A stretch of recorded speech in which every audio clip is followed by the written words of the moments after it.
Hello everyone, আজকে আমি upload করছি আমার আগের ব্লগের নেক্সট পার্টটা। সো যেমনটা তোমরা দেখেছিলে, আমরা গিয়েছিলাম হাওড়াতে, ওখানে হয়েছিল আমার আইবুড়ো ভাত। তো সেটারই আজকে সেকেন্ড ব্লগ। সো এখানে সবাই মিলে কিন্তু একসাথে বসে আমাকে আইবুড়ো ভাত খাওয়াচ্ছিল। আর তার মধ্যে সব থেকে বেশি এক্সাইটেড ছিল টুম্পি, মামার মেয়ে। আর আজকের মেনুটা চলো তোমাদের সাথে শেয়ার করে নিই। মেনুতে সমস্ত অ্যারেঞ্জমেন্ট করেছে কিন্তু আমার ছোট দিদা আর মাম্পি।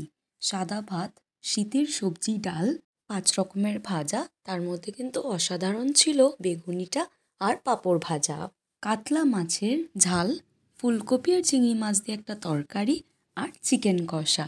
এই প্রত্যেকটা আইটেমই কিন্তু আমার ভীষণ ফেভারিট। রিসেন্টলি তুতুন মামা আর আমার ভাইয়ের একসাথেই প্রায় বার্থডে হয়েছে, তো সেইটার জন্য বিলেটেড বার্থডে সেলিব্রেট করতে আমরা একটা ক্রিসমাস কেকও নিয়ে গিয়েছিলাম সাথে করে।